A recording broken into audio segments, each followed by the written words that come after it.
අපි හමුවේ තිබෙන්නේ යථාර්ථයේ ස්වභාවය අපි තේරුම් ගත යුතුයි. අපි හමුවේ තිබෙන ඉතාමත් කටුක යථාර්ථයක්. පතුලටම කඩා වැටුණු ආර්ථිකය. සමාජයේ අනේකා සම්බන්ධයෙන් තිබෙන සහකම්පනයේ බිඳ වැටුණු සමාජයක්. නීතිය එකිනෙකාට ඕන ආකාරයෙන් කටයුතු කරමින් තිබුණු සමාජයක්. අපේ රටේ සියලු ආයතන පද්ධතීන් ඒ ආයතන පද්ධතීන් වල තිබෙන හරයන් මුළු මනින්ම බිඳ වැටුණු ආයතන පද්ධතීන් සමාජ වගකීම් පිළිබඳව සෑම පුරවැසියා තුළම ඇති වී තිබෙන අපේක්ෂා භංගත්වයෙන් පිරුණු සමාජයක්. අපි තේරුම් ගන්න අපි ඉදිරියේ තිබෙන කටුක යථාර්ථය. එහෙත් අපි පොරබදන මොකක් වෙනුවෙන්? සමාජ යුක්තිය සහ සමාජ සාධාරණත්ව වෙනුවෙන් අපි පොරබදනවා. කටුක යථාර්ථයක් අපි ඉදිරිපිට තිබෙනවා. ඒත් අපේ අරමුණ කුමක්ද? අපි සමාජ සාධාරණත්වය නිර්මාණය කරනවා. සමාජ යුක්තිය නිර්මාණය කරනවා. ඒ අත්නොහරින පොරබැදීමක් අපි හැටියට අපි කටයුතු කරනවා. අත්තරින්නේ. හැබැයි අපි දන්නවා එය විධිමත්ව වියන ලද වියමනක්. සමාජ යුක්තිය නිර්මාණය කිරීම දෛනිකව දිනපතා සිදුවන දෙයක් නොවේ. සමාජ සාධාරණත්වය නිර්මාණය කිරීම රාත්‍රියකින් දෙකකින් බිහිවන දෙයක් නොවේ.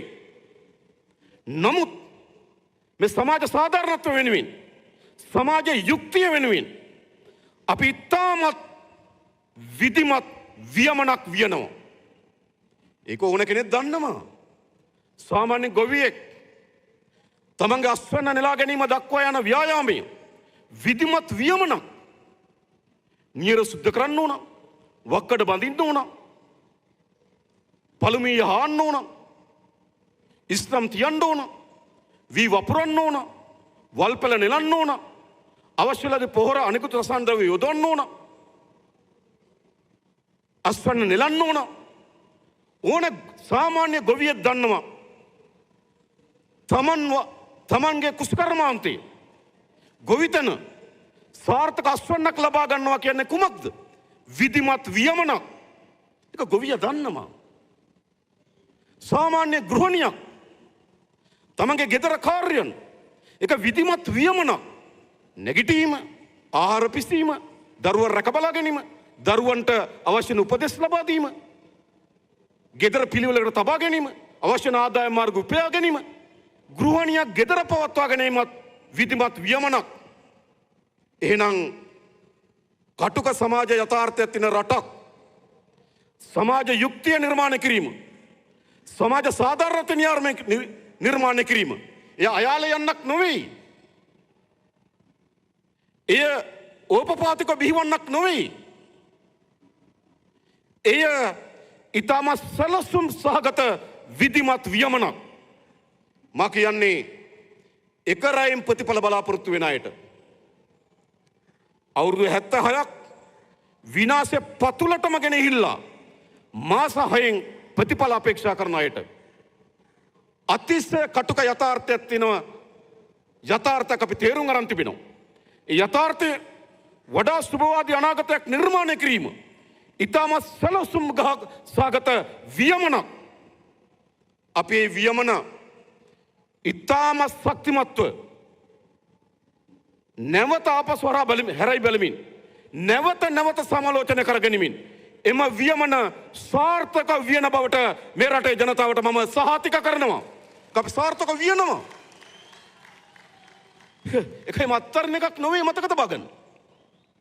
ඕපපාතිකව කනාසොට් ඒව නෑ.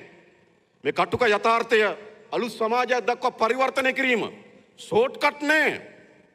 මේකට ඉතාමත් විධිමත් සැලසුම් සහගත ව්‍යායාමයක්.